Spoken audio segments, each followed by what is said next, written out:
Some stories don't start with shouting. They don't begin with slammed doors or harsh words. They begin with quiet. The kind of quiet that sneaks into a marriage so slowly you don't notice it until you're already lonely in the same room. This is one of those stories. And if you've ever looked back on your life and thought, I didn't know then what I know now, then stay with me. Because this story isn't just about pregnancy, it's about what happens when love goes silent and regret waits patiently. When she found out she was pregnant, she didn't scream. She didn't cry. She didn't even smile right away. She sat on the edge of the bathtub, the cold porcelain pressing against the back of her legs, holding that little plastic stick in her hand. She stared at it the way you stare at something fragile, something that could change everything if you breathed too hard. Two lines. Clear, certain, final. Her first thought wasn't joy. It wasn't fear either. It was a quiet, sinking question that settled deep in her chest. How am I going to tell him? Not because he was mean, not because he was dangerous, but because lately he had been distant in a way that felt heavier than anger. When someone yells, at least you know they see you. But when someone goes quiet, you start to wonder if you even exist in their world anymore. She folded the test carefully into a piece of tissue and slipped it into her purse. She didn't want to throw it away yet. Somehow that felt wrong, like erasing proof that this moment had happened. She washed her hands, looked at herself in the mirror, and practiced a smile that didn't quite stick. Because deep down, she already felt like she was carrying things alone. She just didn't know yet how much more she would have to carry. From the outside, their marriage looked fine. Not perfect, just fine. They had a modest home, a routine, bills that got paid on time, neighbors who waved when they passed, family who assumed everything was going the way it should. They had been married long enough that people stopped asking if they were happy. That's something no one warns you about. In the beginning, everyone asks. Later on, they just assume. He worked long hours. She told herself she understood. He came home tired, quiet, often glued to the phone or the television. She learned to time her conversations around his mood, the way you learn to step around creaky floorboards so you don't wake someone up. At first, she tried harder. She cooked meals she knew he liked. She kept the house running smoothly. She made sure his world stayed comfortable. She told herself this was love. This was marriage. This was what commitment looked like once the excitement faded. But effort without connection doesn't feel noble forever. Eventually, it just feels lonely. She didn't stop loving him. She stopped expecting him to notice her. There was a moment she still thinks about sometimes. Not a fight, not a big conversation, just a regular evening. She was sitting at the kitchen table with a stack of bills, a pen in her hand, doing quiet math in her head. The kind of math that isn't just numbers, but decisions. What can wait? What can't? What she'll have to stretch? He came in, grabbed something from the fridge, and walked straight past her to the living room. Didn't ask what she was doing, didn't ask if she needed help, didn't even look at her. And something inside her shifted. Not anger, not bitterness, just a quiet understanding. I'm already doing this by myself. She didn't say anything. That's important, because this story is about silence. And silence isn't always forced on someone. Sometimes it's chosen. People love to ask, why didn't she speak up? That question sounds simple until you've lived long enough to know it isn't. Speaking up takes energy. And when you've been emotionally ignored for a long time, you start to protect what little energy you have left. She told herself all the familiar things. He's stressed. This is temporary. I don't want to start an argument. Maybe I'm expecting too much. She had grown up believing that a good woman keeps the peace, that love means patience, that complaining pushes people away. So she swallowed her disappointment. And when she found out she was pregnant, she swallowed that too. She waited 3 days before telling him. 3 days of waking up with nausea and worry. 3 days of holding her breath every time she looked at him. 3 days of practicing the words in her head, trying to make them sound light, easy, safe. She told him on a Friday evening. He was on the couch, shoes kicked off, remote in his hand. The television was on, volume just loud enough to fill the room. She stood in front of him and said quietly, "I'm pregnant." He looked up, paused the TV, blinked once. "Oh," he said. That was it. No smile, no hug, no question. Just, "Oh." Then he added, "We'll talk about it later. I'm tired." And he turned the television back on. She stood there for a moment longer than she should have, waiting for something. Anything. It never came.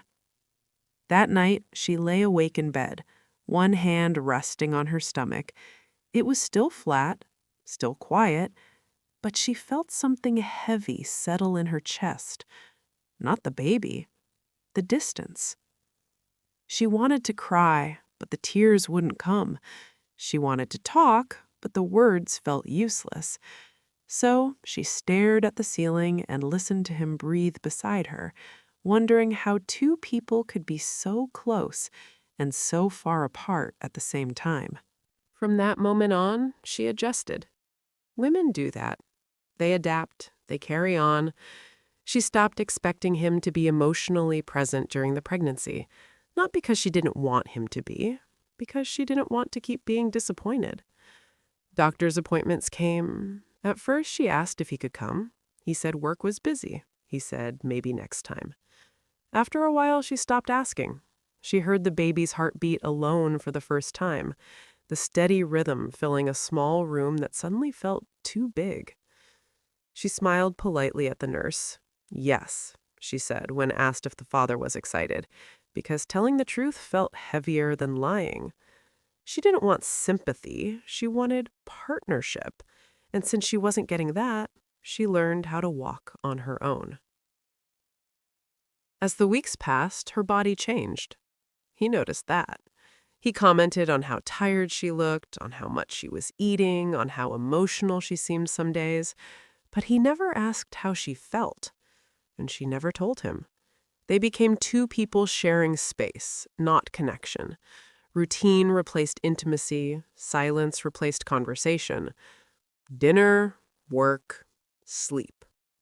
Repeat. And in the middle of it all, she carried a child. Alone. There was one appointment where the doctor told her she needed more rest. She laughed. Not a big laugh, just a short, dry one. Rest? From what? From thinking? From worrying? From holding everything together? She thought to herself, if rest could fix loneliness, I would have been healed a long time ago. Sometimes humor is the only way to survive quiet pain.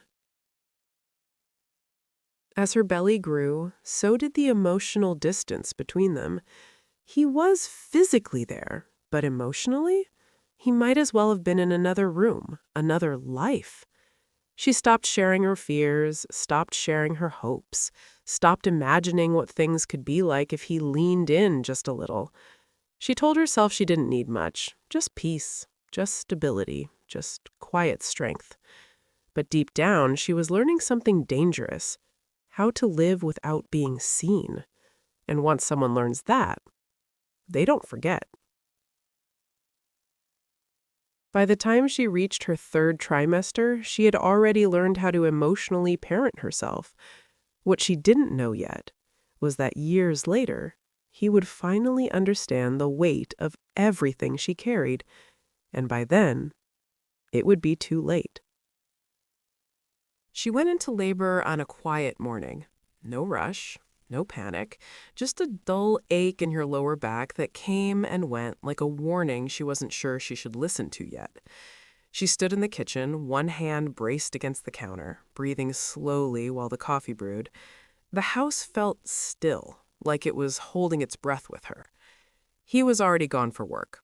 She had thought about calling him when the first contraction came, thought about dialing his number, rehearsing how calm she'd sound so she wouldn't worry him, but something stopped her. Not pride, habit. She had gotten used to handling things on her own.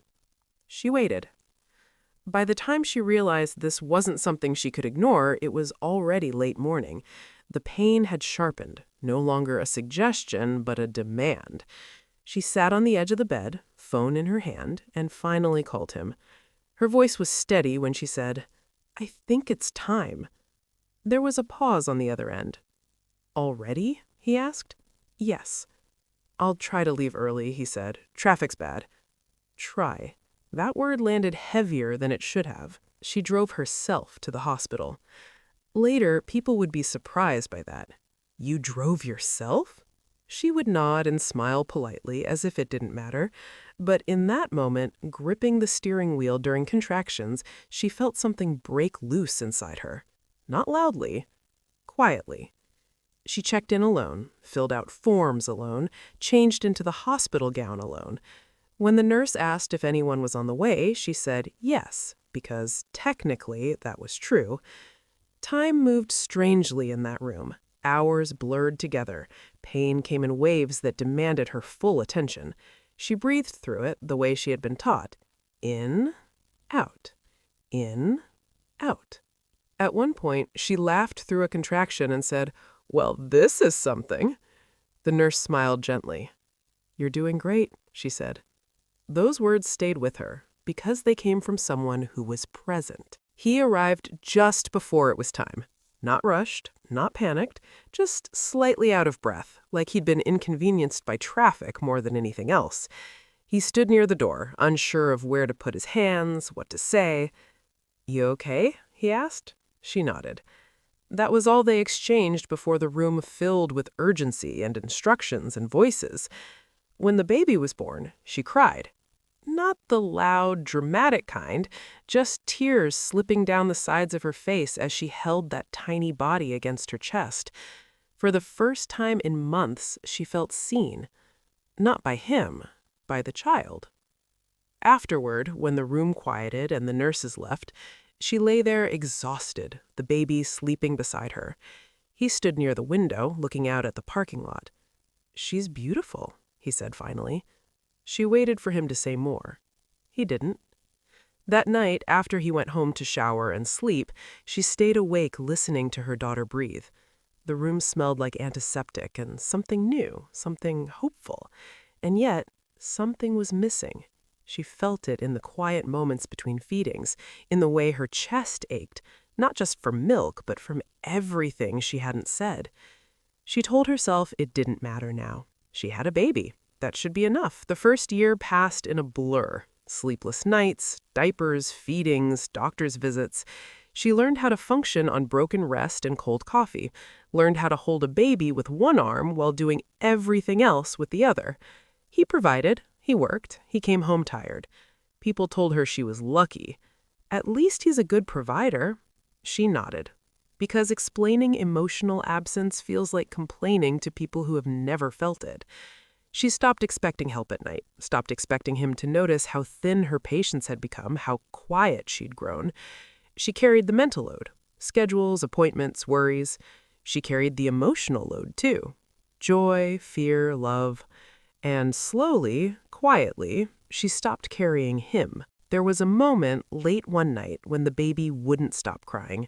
She had tried everything, rocking, feeding, walking the floor. Her body ached, her head throbbed. He lay asleep in the bedroom, door cracked open. She stood in the hallway, bouncing the baby, listening to his steady breathing. She could have woken him. She thought about it. Instead, she whispered to her daughter, "It's okay. Mama's got you." And in saying that, she realized something that scared her. She didn't feel angry. She felt resigned. Years passed. The baby became a toddler. Then a little girl with questions and laughter and opinions. Life settled into a rhythm. They looked like a family. Pictures were taken, holidays celebrated, smiles practiced. But something fundamental had shifted. She no longer reached for him emotionally. She didn't argue, didn't demand, didn't explain. She simply stopped. Silence became normal. Not tense, just empty. He didn't notice at first. Why would he? Nothing was loud, nothing was broken, the house ran smoothly, the child was cared for, the bills were paid. From his perspective, things were fine. But silence has a way of aging things. By the time he noticed the distance, it had already hardened into something solid. He would try, sometimes.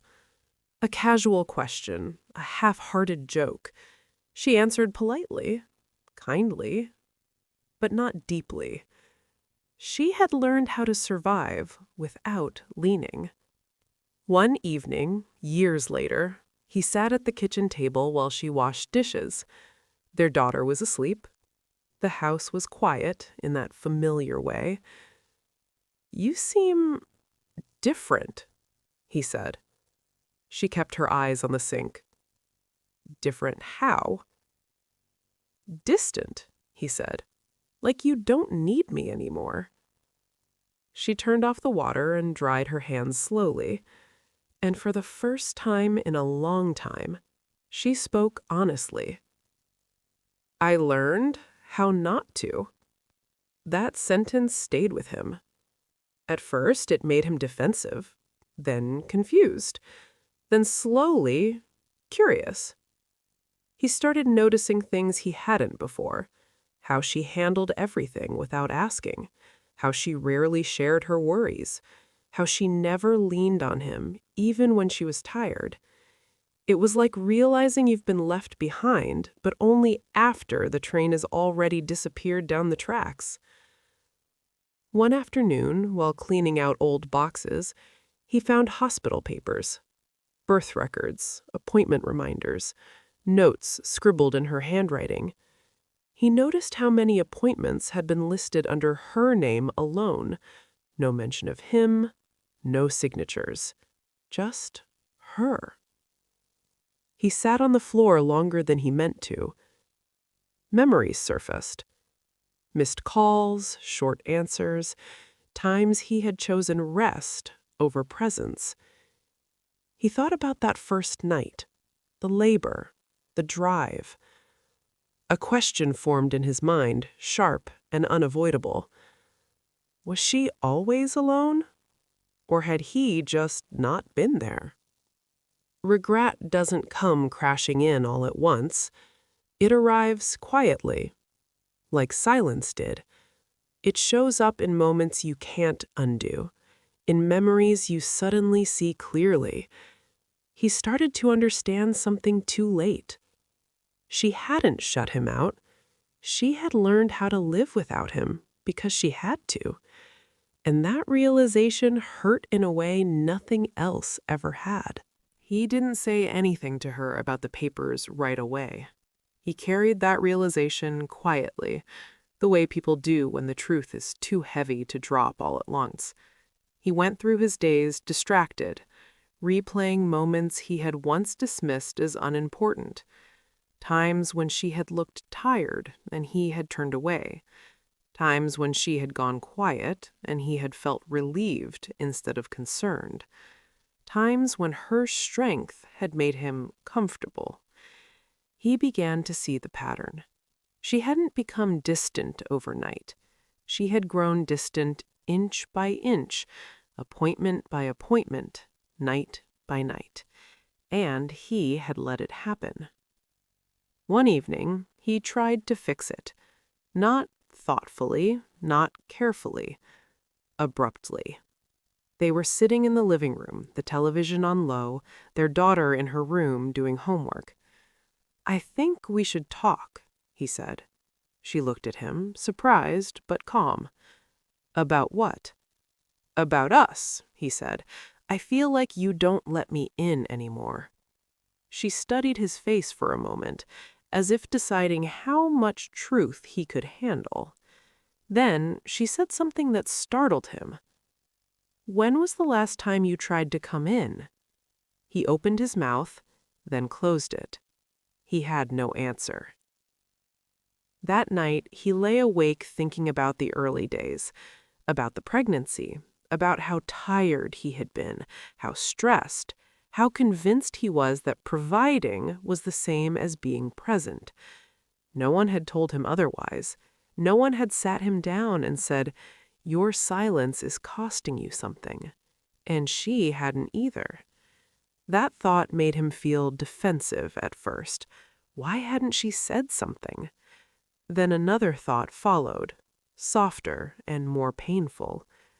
How many times does someone have to speak before silence becomes the message? He started paying attention in ways he hadn't before. He noticed how she moved through the house with quiet efficiency, how she rarely asked for help even when she clearly needed it. He noticed how she listened politely when he talked about his day, but didn't offer much of her own anymore. It wasn't anger, it was absence. And absence, he was learning, is harder to fight than resentment. One Saturday morning, he watched her help their daughter with a school project. She was patient, encouraging, fully present. He felt a strange ache in his chest. Not jealousy, grief. He realized she had given their child something she had once needed from him, presence. He wondered how many moments he had missed simply because he assumed she'd be fine. She always was, until she wasn't. He tried again to talk to her, this time more carefully. "I've been thinking about when you were pregnant," he said quietly one evening. She stiffened slightly, but didn't interrupt. "I don't think I did a good job," he continued. "I think I left you alone more than I realized." She nodded once. "Yes," she said. Just that. No anger, no list of grievances. The simplicity of her response hurt more than shouting ever could have. "Why didn't you tell me?" he asked. She thought for a moment. "I did," she said, "just not with words." That sentence settled between them. He thought about all the ways she had tried. The pauses, the sighs, the silences that weren't empty, but heavy with things unsaid. He had mistaken quiet for peace. For the first time, he felt the weight of what she had carried. Not just the baby, but the fear, the uncertainty, the loneliness.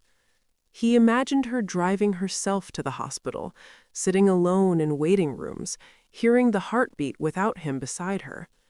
The image made his throat tighten. "I'm sorry," he said. She looked at him gently. "I know," she said. "I just wish it had mattered then." That was the truth of it. Apologies offered late don't land the same. They don't undo. They don't erase. They only acknowledge. And sometimes acknowledgement comes after the need has already passed. He tried to show up more. He cooked dinner, asked questions, offered help.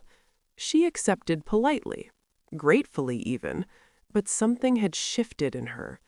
She appreciated the effort, she just didn't depend on it. That difference frightened him. One afternoon, he asked her a question he had been afraid to ask. "If I had been there more, would things be different?" She didn't answer right away. "I don't know," she said finally, "but I wouldn't have felt so alone." That answer stayed with him, because it wasn't an accusation, it was a fact. Late regret has a strange quality. It doesn't scream, it whispers. It shows up in quiet moments, watching someone you love move through life without needing you the way they once did. He began to understand that she hadn't hardened her heart, she had protected it. Their daughter grew older, asked questions about relationships, about marriage. He listened differently now. He answered more honestly. He realized that the lessons she would carry wouldn't come from words alone, but from what she observed, and he wondered what she had already learned from their silence. One night, after the house had gone quiet, he sat alone and thought about the title of his life's role: husband, father, provider. He realized how narrowly he had defined those words and how much it had cost him. He finally understood what she had lost during those months: support, shared joy, the comfort of not being alone, and in understanding that, he understood what he had lost too. Not her, not the family, but a version of intimacy that never returns once it's been lived without. She had carried the baby alone, and in doing so, she had learned how to carry herself. That strength didn't disappear. It simply meant she no longer needed him in the way she once had, and that was the quiet consequence he would live with. Time has a way of softening the edges of daily life while sharpening the truth of what mattered. Years moved forward, steady and unremarkable on the surface. Their daughter grew taller, louder, more curious about the world. School events replaced baby milestones. Conversations shifted from bedtime stories to homework stress and teenage attitudes. From the outside, they looked settled, comfortable. But comfort and closeness are not the same thing. He tried to be more present now. He really did. He attended school meetings when he could. He asked about her day, about their daughter's friends, about small things that once felt unimportant to him. She answered, always politely, sometimes kindly, but never with the openness he remembered from the early years. It was like trying to enter a room where the door had been closed long ago, not slammed shut, just gently pushed until it clicked. One evening, they sat on the porch as the sun went down. Their daughter was inside, on her phone, half listening to music. The neighborhood was quiet. Crickets chirped. A breeze moved through the trees. He broke the silence. "I think about that time a lot," he said. "When you were pregnant." She nodded, eyes still on the street. "I didn't understand what you needed. I thought if I worked hard, everything else would work itself out." She smiled faintly. "That's what a lot of people think." "Did you ever resent me?" he asked. She considered the question carefully. "No," she said. "Resentment takes energy. I didn't have any left." That answer unsettled him, because resentment can sometimes be worked through. Exhaustion rarely can. He started to notice how often she chose silence even now, not the tense kind, the settled kind, the kind that says, "I've already made peace with how things are." And he realized something painful. Peace doesn't always mean happiness.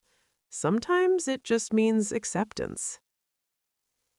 There were moments when he caught glimpses of what they might have had: a laugh shared over an old memory, a brief look that lingered a second longer than usual. Those moments gave him hope and then took it away just as quickly, because they never lasted. They were echoes, not invitations. One night, after a long day, he found himself sitting alone at the kitchen table again, bills spread out, pen in hand. He froze. The memory came rushing back. Her, years ago, sitting in the same spot, quiet, focused, alone. He realized then how easy it is to miss someone when you assume they'll always be there. He wanted to tell her how deeply he regretted that time, not just with words, but with understanding, with acknowledgement of the loneliness she had never named. He wanted to say, "I see it now." But he also understood something else. Seeing it now didn't change what she had needed then. She had grown into a woman who trusted herself more than anyone else. That independence wasn't something he could take credit for. It had been forged in moments of quiet fear and lonely strength. During nights when she rocked a baby alone, during days when she made decisions without support, during years when she learned that expecting less hurt less. Their daughter once asked her, "What was I like as a baby?" She smiled and said, "You were strong." Later, he realized that answer wasn't just about the child. He learned to live with the weight of that understanding, not as punishment, but as truth. Some lessons arrive after the test has already been graded. You still learn them, but you don't get to retake the exam. He became gentler, more thoughtful, not because he expected things to change, but because it was the right way to be. And maybe, in some quiet way, that mattered too. She noticed his efforts. She appreciated them, but she no longer measured her sense of security by them. She had learned long ago how to stand without leaning. Love doesn't always leave when silence enters. Sometimes it just changes shape, becomes something quieter, less demanding, less dependent. And while that kind of love can still be real, it carries the memory of what it cost. He learned what he had lost not in one dramatic moment, but slowly, in ordinary days, in small absences, in the quiet knowledge that some versions of closeness only exist once, and when they're missed, they don't come back. As their daughter grew older, conversations in the house changed again. They became fewer, shorter, more practical. Plans, schedules, logistics. Life kept moving forward, but something essential stayed in the past, untouched and unresolved. He noticed how she no longer reached for reassurance, how she made decisions without checking in, how she seemed at peace, but not connected. It frightened him more than anger ever could have, because anger still wants something. Peace can mean the wanting is gone. One evening, after their daughter had gone out with friends, he asked a question he had been holding inside for years. "Do you ever think about what our life might have been like if things had been different back then?" She didn't answer right away. She rarely did anymore. "I think about it sometimes," she said finally, "but not in a way that hurts." That sentence told him everything. She had already grieved, long before he ever noticed there was something to grieve. He realized then that his regret was arriving late to a place she had already passed through. He was standing in the pain she had once lived in, while she had moved beyond it. And that was the quiet imbalance between them. He wanted to ask her if she still loved him, but he was afraid of the answer. Because love that no longer needs you feels different, less fragile, less urgent. He wasn't sure where he fit in that kind of love. There were moments when he caught himself replaying her pregnancy in his mind. Not the medical details, the emotional ones. Her quiet strength, her calm voice, her ability to keep going without leaning. He wondered how much of that had been necessity instead of choice. One afternoon, he overheard their daughter talking on the phone. "You shouldn't ignore her," she said. "That's worse than fighting." He stopped in the hallway, frozen. The words weren't meant for him, but they landed anyway. He realized that silence had taught lessons he never intended to pass on. That night, he sat with that truth. He thought about the man he had been, the man he thought he was, and the man he wished he had been when it mattered most. Regret doesn't just mourn what you lost, it mourns who you could have been. He finally said something he should have said years ago. I didn't know how to show up, he told her quietly one evening, but I should have learned. She looked at him for a long moment. I know, she said, and I forgive you. Forgiveness. It sounds like an ending, but sometimes it's just closure, not restoration. He felt grateful and also strangely sad, because forgiveness didn't bring back the closeness he had hoped for. It simply acknowledged the past and released it. Their daughter eventually moved out. The house grew quieter, the kind of quiet that forces you to hear your own thoughts. He felt the weight of years settle around him. He thought about how different the house might feel if he had leaned in sooner, if he had listened more carefully, if he had noticed silence before it became a language. One evening, sitting alone, he realized something painful and true.